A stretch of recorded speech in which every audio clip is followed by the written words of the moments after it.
Assalamualaikum warahmatullahi wabarakatuh. Pemirsa pencinta YouTube channel Soeharto Asmar. Kali ini saya berada di sebuah tempat masjid yang unik dan bersejarah.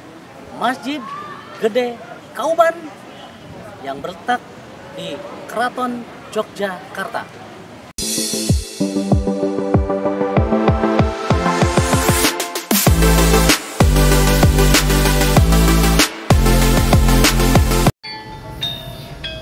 Alun-alun utara dalam bahasa Jawa disebut alun-alun lor, merupakan salah satu landmark kota Yogyakarta yang berupa sebuah tanah lapang yang berada di depan Keraton Yogyakarta. Pemirsa, alun-alun utara terletak di Jalan Kauman Ngupasan, Kecamatan Gondomanan, Kota Yogyakarta, Daerah Istimewa Yogyakarta.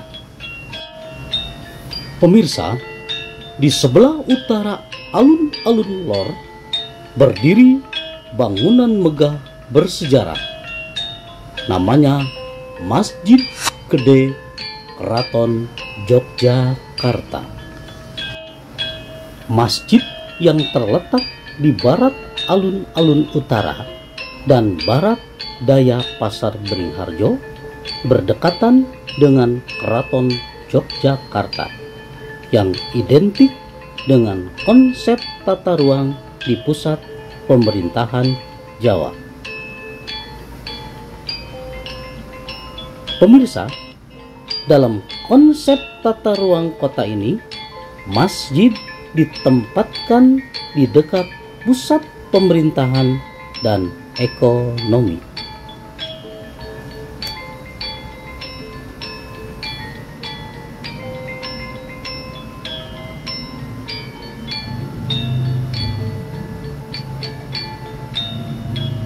Masjid Gede Kauman Keraton Yogyakarta didirikan atas prakarsa Sri Sultan Hamengkubuwono I dan Yai Pakih Ibrahim Diponingrat selaku penghulu keraton. Adapun rancang bangunnya dikerjakan oleh Yai Wiryokusumo. Gaya arsitek Masjid Gede mewarisi gaya arsitek tradisional Jawa yang syarat dengan makna.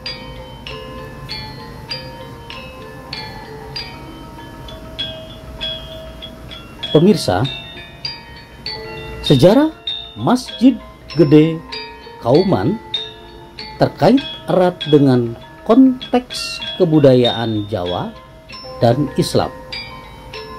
Masjid ini dibangun pada tahun 1773 Masehi.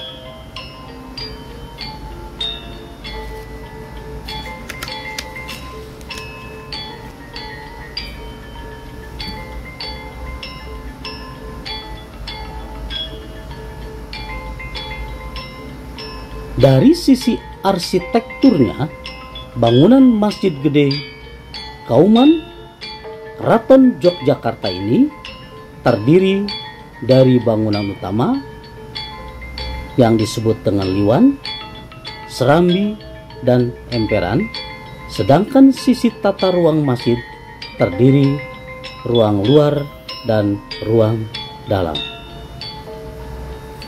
Masjid ini dibangun di atas tanah seluas 16.000 meter persegi dengan luas bangunan masjid 2.578 meter persegi dan dapat menampung jamaah hingga 1.500 jamaah.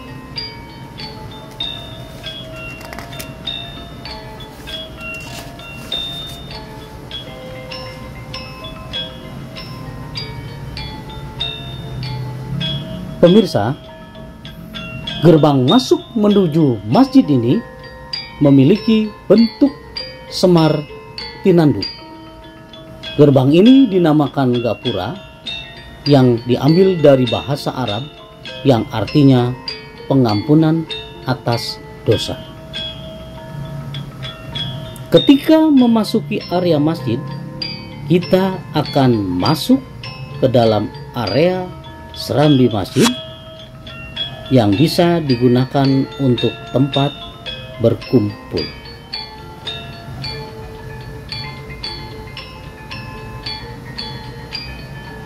Ini adalah tangga dan ini adalah serambi masjid, dan bangunannya cukup menandakan bangunan yang bersejarah dan sangat tua. Bangunan Masjid Gede Keraton Yogyakarta terdiri dari bangunan utama yang disebut dengan liwan, serambi, dan emperan.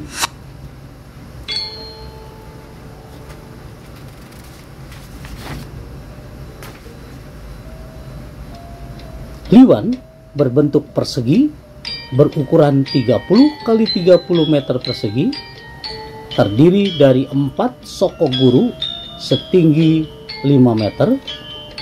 Pada ruang liwan bermotif sulur daun dan tiang semu dengan bingkai di bagian atasnya.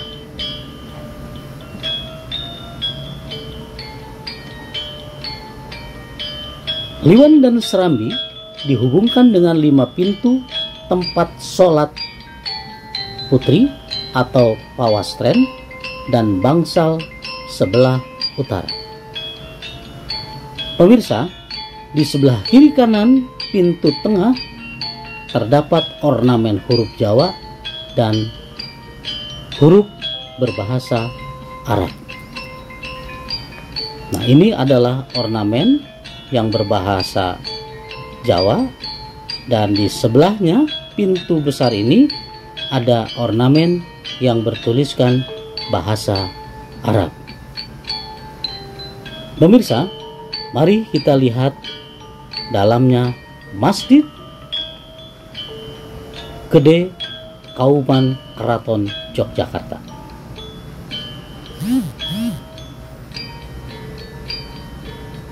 Pemirsa, sekarang kita sudah berada di dalam masjid.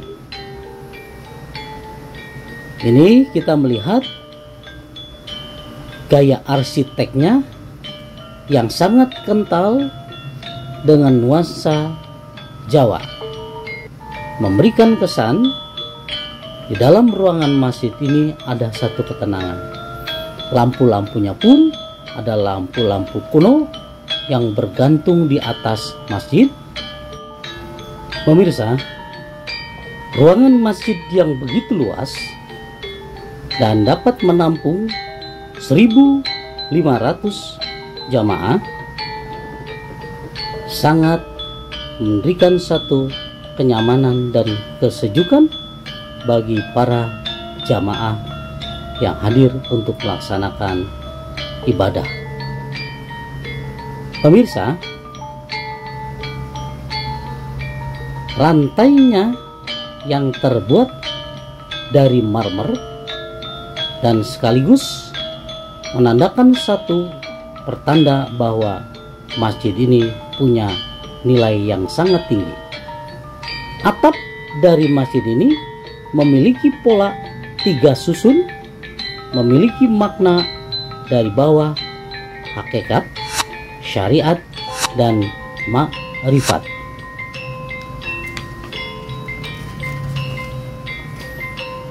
Di dalam masjid terdapat mimbar dan mihrab, tempat imam memimpin sholat, serta ada satu mimbar yang digunakan untuk kegiatan-kegiatan keagamaan, dan ada satu mimbar besar yang biasa digunakan untuk khotib pada hari Jumat dan hari-hari besar Islam, dan sekaligus mimbar untuk sholat sunnah seperti gerhana matahari dan gerhana bulan. Pemirsa, selain mimbar dan mihrab, di dalam masjid terdapat satu tempat yang bernama maksura. Maksura merupakan bangunan berbentuk sangkar sebagai tempat sholat yang aman bagi Sri Sultan. Bersama saya Pak Ustadz, saya Anwar Bustami. Beliau adalah pengurus Masjid Gede Keraton Yogyakarta. Assalamualaikum Pak Ustadz. Waalaikumsalam. Saya ingin tahu tentang bagaimana sejarah keberadaan masjid ini Pak Ustadz, kapan berdirinya, terus hal-hal apa yang unik yang ada di dalam masjid ini Pak Ustadz. Jadi masjid ini adalah Masjid Gede Keraton. Namanya adalah Masjid Gede Kaglan Dalem Keraton Ngayogyakarta. Jadi masjid ini keraton yang bertempat di Kampung Kauman. Jadi kadang orang mengatakan namanya Masjid Gede Kauman, tapi namanya sesungguhnya adalah Masjid Gede Keraton Ngayogyakarta. Masjid ini didirikan kira-kira 18 tahun setelah keraton berdiri, setelah didirikannya keraton. Keraton didirikan pada tahun 1756. Kemudian selang 18 tahun berdiri keraton, maka berdirilah masjid ini pada tahun 1773. Kesultanan yang keberapa Pak Ustadz? Itu kesultanan pertama. Kesultanan yang pertama pemirsa, luar biasa. Ketika berdirinya kesultanan ini, maka berdirilah Masjid Gede Kauman yang berada di Keraton Yogyakarta ini. Jadi masjid ini didirikan di sisi barat alun-alun karena memang di situ memang konsep dari pembangunan kota Jogja, Keraton Jogja itu terkonsep dengan nama istilah catur botol tunggal, yaitu 4 elemen dalam tiga kekuatan ditambah satu lagi namanya pasar. Ada keraton sebagai simbol pemerintahan, masjid sebagai simbol ulama, alun-alun itu simbol masyarakat rakyat. Kemudian semua itu akan berkumpul di satu titik perekonomian, simbol perekonomian, maka didirikanlah juga pasar yang kita kenal di sini Pasar Beringharjo. Seperti itu. Tapi kenapa pasar ada di agak jauh? Karena memang konsep Islam seperti itu mendekatkan keraton pada masjid dan menjauhkan pasar ke keraton ke pasar. Jadi memang dalam konsep Islam itu memang tercatat bahwasanya seburuk-buruk tempat adalah pasar dan sebaik-baik tempat adalah masjid. Luar biasa pemirsa, apa yang dijelaskan oleh Pak Ustadz, memang keberadaan masjid ini betul-betul strategis. Di sebelah timur adalah alun-alun Yogyakarta, kemudian di sebelah selatan itu adalah Keraton Yogyakarta, dan masjid ini berada di sebelah utara dari alun-alun Yogyakarta. Ustadz, untuk lebih jelasnya kita lihat bagaimana dalamnya Masjid Gede Kauman Agung di Yogyakarta ini. Ayo kita ke dalam.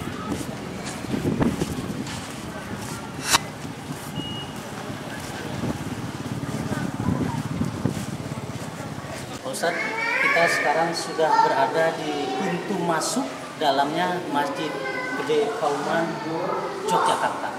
Ustadz, ada beberapa hal yang mungkin kita lihat. Kondisi masjid ini betul-betul unik.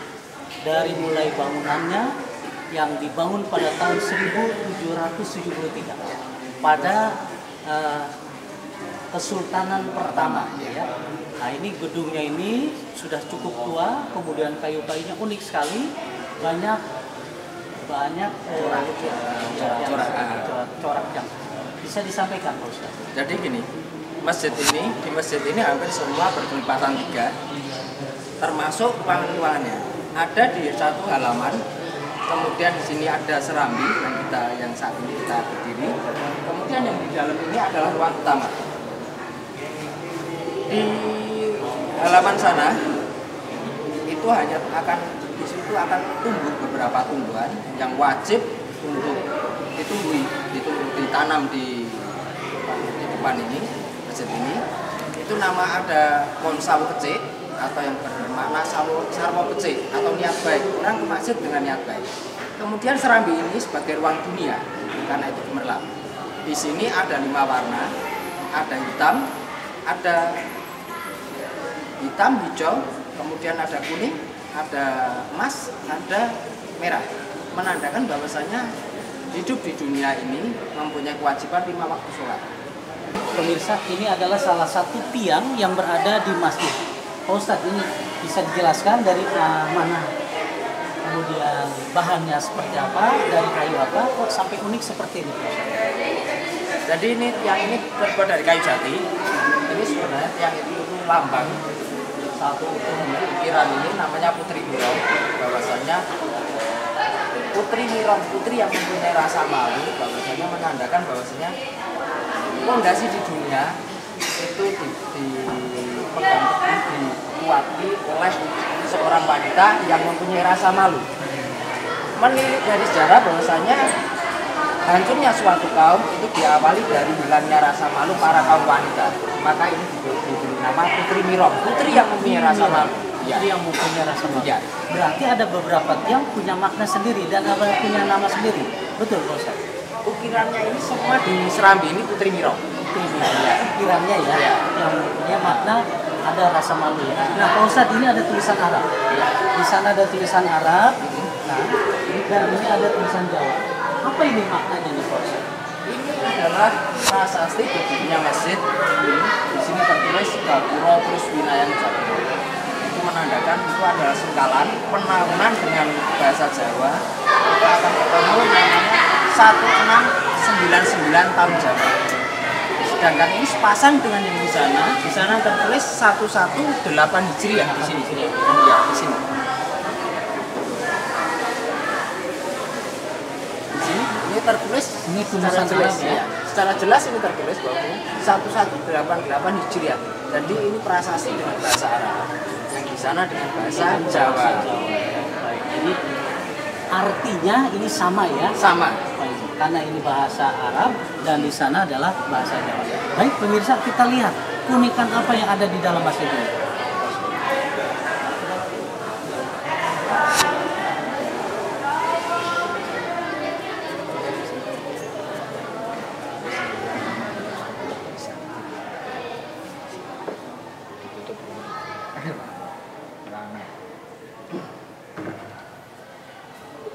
Dikat dulu, Mas.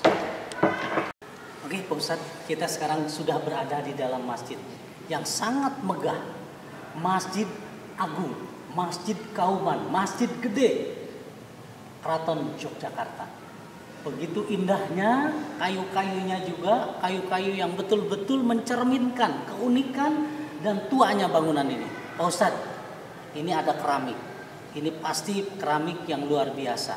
Apa yang perlu saya ketahui nih agar pemirsa semuanya tahu tentang keberadaan di masjid ini, Pak Ustadz? Sebenarnya kalau masalah lantai ini kan sebenarnya diganti pada tahun 1939. Karena dulu hanya menggunakan batu kali, kemudian ada hubungan diplomatis dengan kerajaan Belanda waktu itu. Masjid ini dibantu oleh kerajaan Belanda waktu itu untuk mengganti lantai ini. Dulu lantai ini dari batu kali, kemudian kemudian diganti dengan marmer. Dengan marmer seperti ini. Ini marmernya dari mana nih, Pak Ustadz? Marmernya dari Itali. Dari Itali, pemirsa. Kayunya ini luar biasa, Pak Ustadz. Ini kayunya kayu jati paling. Iya. Kayu jati yang cukup besar dan sudah ratusan tahun, Pak Ustadz ya.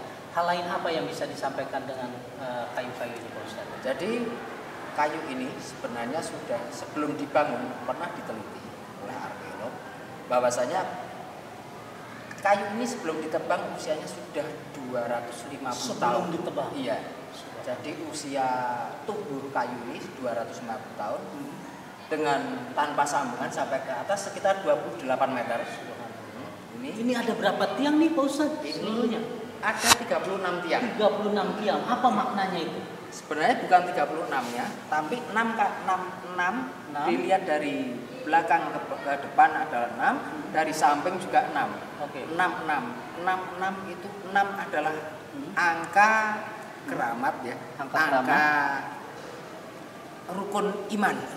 Iya, yang menandakan bahwasanya tiap pondasi, kekuatan pondasi ketika orang beribadah di sini itu dilandasi dengan keimanan. Jadi kalau semakin kuat imannya, maka insya Allah semakin diterima ibadah kita kepada Allah, kan seperti itu. Jadi kalau orang dengan imannya lemah atau niatnya di sini tanpa keimanan, ya kita tidak dapat pahala. Pak Ustadz, ini kan luas sekali nih Pak Ustadz ya. Tadi jarak antara keraton dengan masjid ini dekat sekali. Saya mengatakan hanya sekitar 2 atau 300 meter ya. Nah, berapa sih ya yang nampung jamaahnya ini Pak Ustadz? Kalau jamaah di sini, kalau total dari sini sampai di luar itu bisa menampung sekitar 1.700 jamaah. Iya. Termasuk jamaah pria dan wanita. Pria dan wanita. Oke, kegiatan-kegiatan lain Pak Ustadz. Sambil kita jalan. Kegiatan di sini lain ya di luar dari kegiatan sholat 5 waktu. Jadi, kegiatan keagamaannya apa saja nih Pak Ustadz? Di sini ada kajian-kajian. Kalau di waktu-waktu normal kita punya kajian mungkin ada siraman rohani, ada pengajian ya. Ada pertama malam Ahad. Ada itu malam Ahad ya? Itu dari maghrib sampai isya itu ada kajian tafsir Al-Quran. Subhanallah. Kemudian yang Ahadnya tafsir hadis dan malam Rabu juga tafsir hadis, dua tafsir hadis. Kemudian malam Selasa, hari Seninnya, malam Selasa maghrib sampai isya juga itu ada pembelajaran seni baca Al-Quran. Nah, jadi kiroah seni pembaca Al-Quran ada. Mendidik seluruh masyarakat yang ada di sini dengan keagamaan yang tinggi. Pak Ustadz, ini kalau sholat taraweh berapa rakaat nih Pak Ustadz di sini? Kalau di sini sholat taraweh di sini 11 rakaat. 11 rakaat ya. 11 rakaat. Jamaahnya cukup banyak Ustaz? Jamaahnya alhamdulillah full sampai ke di luar itu karena kalau hanya menggunakan di sini kita tidak menampung. Untuk sholat Idul Adha dan Idul Fitri bagaimana? Sholat Id kita menggunakan lapangan. Nah, kecuali kalau kondisi hujan akan beralih ke masjid ini. Jadi masjid ini ketika sholat hari raya berada jamaah di lapangan. Lapangan alun-alun di sana. Kalau dulu di alun-alun. Sekarang sementara kita tidak di alun-alun karena kondisi yang pandemi ini kita juga menggunakan metode tetap menggunakan protokol. Kalau yang normal Pak Ustaz? Kalau normal kita di alun-alun. Alun-alun ya. Tetap mengadakan sholat Idul Fitri dan Idul Adha di sana. Jadi masjid ini tidak digunakan ya Pak Ustadz? Tidak. Nah kalau untuk hari Jumat dipakai ya Pak Ustadz? Kalau hari Jumat dipakai. Oke. Pak Ustadz ini kan ada mimbar. Mimbar ini ada 2 nih. Ya. Mimbar yang mana nih Pak untuk sholat? Untuk mimbar di sholat hari Jumat? Ini disebut mimbar khotib. Karena memang ini digunakan khusus untuk khotbah. Untuk hari Jumat ya? Hari Jumat ada gerhana juga menggunakan ini. Kalau sholat gerhana. Oke. Kalau sholat id dan darurat itu juga menggunakan ini. Nah, yang ini untuk apa ini Pak Ustadz? Ini kalau hari Jumat akan dipindah. Oh. Nah, ini hanya untuk kultum biasa. Untuk kultum biasa ya. Jadi memang aktivitas keagamaannya luar biasa Pak Ustadz ya. Dan ini tetap imam di sini ya? Iya. Okay. Imam di sini. Imam di sini ya. Kalau Jumat ini akan digeser. Imam akan masuk di sini. Oke, baik. Pak Ustadz, ada hal-hal yang lain yang perlu disampaikan Pak Ustadz keterkaitan dengan keberadaan masjid yang unik dan bersejarah yang berada di Keraton Yogyakarta. Silakan Pak Ustadz. Sebenarnya kalau keunikan di masjid ini ada banyak sekali, kita tidak bisa membahas panjang lebar karena bisa satu hari ya kita full sampai. Yang paling dominan Pak Ustadz? Paling dominan kalau bagi saya melihat ini adalah bentuknya masjid ini. Bentuknya masjid unik, ini ya? yang unik, yang penuh dengan ajaran pesan-pesan rohani, pesan-pesan rohani, pesan-pesan moral kita di hidup di dunia maupun pesan-pesan moral untuk kita menjalankan ibadah di masjid ini sesuai dengan Islam. Pak Ustadz, ini dari keluarga keraton. Keluarga keraton apa memang tempatnya dibedakan seperti itu? Nah ini apa ini? Tempat ini untuk apa? Ini namanya maksuro. Maksuro ya. Baik pemirsa, kita akan lihat maksuro. Apa ini maksuro? Gunanya ini Pak Ustadz? Maksuro itu adalah tempat pengamanan sholat ketika Sri Sultan berjamaah di masjid. Ketika Jumat di sini. Sultan sholat di sini sendiri ya. Tapi hanya dipakai sampai Kesultanan ke-8. Jadi ke-9, 10 sudah mulai di belakang imam. Karena apa? Karena di sini memang pada masa ke-8 itu memang masa kerajaan dan mungkin untuk keamanan lebih terjamin ketika ini tetap tutup rapat. Tapi kalau masa modern, Bersama keluarga atau hanya sultan Hanya sendiri? sultan Sendiri. Oke pemirsa, sekarang sudah berbeda dari sultan awal. Sultan awal itu menggunakan yang disebut dengan maksyuro. Dan sekarang sultan sudah mulai ada di belakang imam ya sebagai makmum. Pemirsa, ada hal lain yang perlu kita ketahui dari Pak Ustadz. Mungkin ada pesan-pesan untuk pencinta channel Soeharto Asmar, Pak Ustadz. jadi kalau pemirsa mungkin untuk mengetahui hal-hal yang terkait sesuatu yang kira-kira dianggap sebuah hal yang ada kurang bertentangan dengan dengan hati nurani para pemirsa, silakan untuk digali dulu karena sesuatu ya hal yang belum tentu kita ketahui itu kemungkinan akan lebih bermakna ketika kita mengetahui sesuatu. Bagi saya sesuatu yang paling tidak disukai seseorang adalah sesuatu yang tidak kita ketahui. Maka agar kita bisa senang dengan sesuatu, maka belajarlah agar kita bisa mengetahui sesuatu. Luar biasa pemirsa, apa yang disampaikan Pak Ustadz ini pesan moral. Berikut hal-hal yang ada di dalam masjid itu banyak sekali pesan-pesan. Insya Allah mudah-mudahan pemirsa semuanya pencinta channel YouTube Soeharto Asmar ini bisa mengikuti dengan baik dan bisa melihat langkah-langkah yang terbaik dalam perjalanan sejarah keislaman kita. Pak Ustadz, terima kasih atas segala penjelasannya. Mudah-mudahan kita akan terus menjadi insan-insan yang bertakwa pada Allah Subhanahu wa taala. Terima kasih Pak Ustadz atas penjelasannya. Saya ucapkan Assalamualaikum warahmatullahi wabarakatuh. Waalaikumsalam.